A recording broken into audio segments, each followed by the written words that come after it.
Greetings again. I wanted to give you a little update on how things are progressing on the horse racing and greyhound strategies that I've mentioned in the earlier videos. It's been about a week since I last spoke to you, so we'll see how things are going. We'll start with the horse racing, which I mentioned most in the last video. So we can see here the favourite money staking bot. This has been running since Friday. It's Thursday today, so it's had 6 days worth of activity there, and it's made $13.19, which I'm quite happy with, considering it's chasing. It's starting at a 50-cent stake, and the profit target is $25 in that. It hit a stop loss early on. The Friday that it started on wasn't a great day for it. Didn't run it Saturday because, as I mentioned in the last video, the Saturdays just don't work with that because of the higher quality of racing. Restarted on the Sunday, and it did eventually hit that stop loss, I think 2 or 3 bets into the day. Since then it's recovered. It's had a profit target hit on Tuesday, profit target hit on Wednesday, and it's up by that little bit at the moment, which is following the profit target being hit. It's come down just a little bit as it's going through the next cycle. That's pretty much where I expected it to be. It does tend to, when it hits those profit targets, exceed them by a bit. So even though they're half of the value of the stop loss, they do tend to recover from a loss pretty quickly. So in this case, 2 profit targets hit, it's up by $13. So that's good. Got it continuing, so we'll see how it continues to go. The laying strategy on the horses between $2 and $3 has been running since Thursday, so it's had a week worth of activity, and there we go, $27.25 in profit there. So happy with that. In fact, that's met the profit target, exceeded it just a little bit of $25 where I've got the bot stopping, because I've got it organized in a way where the tabs are set to have their own individual profit targets, and yeah, it's actually about that pace roughly. It manages to hit that level of 50-cent original stake in about a week. So that's, yeah, happy with that. Slow and steady, and that works well. Now, the greyhounds have actually made a little bit of an adjustment. What I did have there with the odds range for laying the greyhounds, the 3rd and 4th favourites, it was working, but it was a system that was going to require a fair bit of patience. It had these very large, very long periods of going down and then coming back up. Down and back up. I'll keep my hand in frame. If you have the patience for it, that's fine. It was quite clear that the bad days would take it down pretty quickly.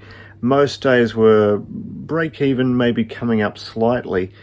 The good days, it would go flying up there. So if you had the patience to wait for the good days and the bankroll to deal with the drawdown on the bad days, yeah, it'd work fine. I'm not quite as patient as that. I'm happy to wait a day or so for it to recover, but 3 or 4 or 5 days waiting for it to actually recover and hit some profit, it's makes me nervous, and I'm not patient enough for it. So I decided to try something a little bit different. I ran some numbers on the Australian greyhounds. Didn't run the numbers on the UK greyhounds because it was just easier with the data I could quickly access to do it on the Australian ones. And I pulled the odds range down to anything below $8. Now, $8 is an interesting figure with the LayPro staking strategy, because at $8, if you have a loss, your recovery cycle breaks even. So you have your 50-cent original stake, or whatever you've got it set to. You have a loss, so you lose an amount there, which is probably about $5. You go up to $1 in the staking, and you come back down 90 cents, 80 cents, 70 cents, etc., until you get back down to 50 cents through the recovery. And at $8 odds, you break even. with that recovery cycle. Anything above that you don't. You need more wins to break even and turn a profit. Anything below $8, the recovery cycle turns a profit. Of course, below $8, the runners are more likely to win, so a little bit of a dangerous strategy. But when I ran the numbers, I was surprised. I saw on Australian greyhounds, third favourites running $8 and below had about an 83 to 85% strike rate depending on the day. Fourth favourites were sitting at about 90%. Now when I say strike rate here, I mean in terms of the laying strategy working, so they lose by that percentage. So most of the time that was going to turn a profit. I've been running this since Tuesday morning, and I did let it loose on the UK dogs as well. And the pattern I'm seeing is kind of interesting. So let's have a quick look at the UK, at the dogs. So right now it's, if we have a look at the time, it's Thursday right now, Thursday morning. We can see those are the results at the moment. Now, third favourites have made $5.67. Fourth favourites have made $49.17. The interesting thing to note here is, one, we've still got just under 2 hours of UK dog racing left for the day, and the system is actually in a recovery at the moment with the UK dogs. First morning, the early hours Tuesday morning here, the UK dogs just took off, made $40 on that first morning. Hello, sorry, we've got visitors. Hello, Shyley, and Pebbles over there. Say hello, Shyley. Say hello. You say hello. You say hello. There we go. All right, there we go. Yes, hello. Good morning. All right. Good morning. They've woken up. It's 7 a.m. So yes. Yes. All right. Okay. Good girl. All right. So when the Tuesday early hours Tuesday morning made $40. The Australian dogs then had a not so great time, and it went down a bit. The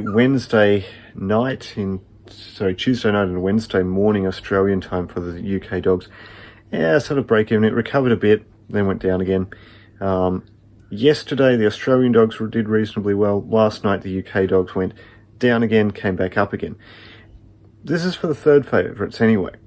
It's very much a roller coaster, but because of the recovery cycles I'm seeing, it doesn't have to get back down to the original staking, and it kind of takes off in profit. I mean, it'll go down again, but it'll come up again. Bit of a roller coaster in the third favourites. The fourth favourites have been consistent. I haven't seen them go down. They just go up.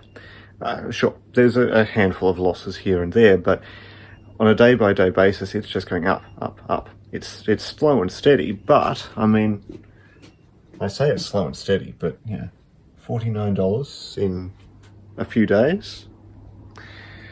I'm certainly not complaining about that. When I say it's slow in comparison to the volume of bets on the third favourites. The third favourites, there's just a bazillion bets. There's quite a few in the Australian dogs. There's almost every race in the UK dogs. It's quite an amount. With the Australian dogs for the fourth favourites, there's not much volume. There's a little bit, and it does all right. But you can be waiting 2 or 3 hours between races sometimes to actually get any activity. The UK dogs, fourth favourites, there's a heap of them. Now, generally UK runs smaller field sizes, maximum of 6 runners compared to the maximum of 8 on the Australian dogs. So it makes sense that you'd have more fourth favourites under $8 on the UK dogs. And it's working. So, as I said, I'm not overly patient with this. I like things to just work. I'm happy to deal with a little bit of a roller coaster, but I don't know. Here we go again. I mean, $12.97 now on the third favourites. Where was it? $8 when we looked at it a moment ago. It's coming up. It's doing well. It's a bit more of a roller coaster. I'm sure it'll go down again. Maybe not this morning. the end of the day with the UK dogs tends to do pretty well with the third favourites. So that evening racing in the UK. But the fourth favourites, that's doing well, and I'm quite happy with those results. So I'm actually going to go in here and just check, do I have anything running at any bets in place? I do. There's one at Romford, so that was at 708, so that should result shortly. I'm going to wait for that race to finish. Actually, hang on. Looking at that. That's a fourth favourite. It's in the lay one strategy, so that's there. So I'm going to quickly, before we get any further movement, the lay two, the third favourites. Just going to stop that there. And I'm just going to leave the fourth favourites running in lay one. You can see my settings here. Just show you there. So it's kind of the same thing. We're basically minimum price $2, maximum price $7.80. I don't really care what price the favourite is. In fact, I'm not even trying to keep a gap between the first favourite and the fourth favourite. It's, you know, whatever price you get, as long as it's below $8. I've got the maximum price here set at $7.80, so that if the prices move a little bit when the bot is placing the bets, it might still get an $8 runner there. It's not going to get an $8.20, but it might get an $8 set at $7.80. That's fine. And yeah, we'll leave that to do its thing.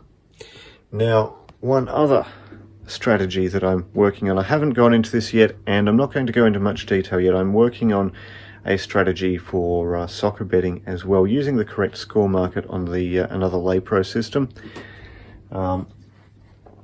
At the moment, it's been running, let me see, since Tuesday. So, you know, weekends are obviously the peak period for soccer, so there's not going to be a lot of activity through the week, but Tuesday, Wednesday, it's now Thursday, so we've just had a little bit of activity today, and it's sitting at $1.02 of profit, which I'm happy with. Now, I'm still working out some of the details on it, so I'm not going to go too much into detail on it right now, but once I've had some time to work with it, and I really want to see how it goes over the weekend, then I'll come back to you with some more details on that. We'll see how it's going, but at the moment it's doing roughly what I expect it to do.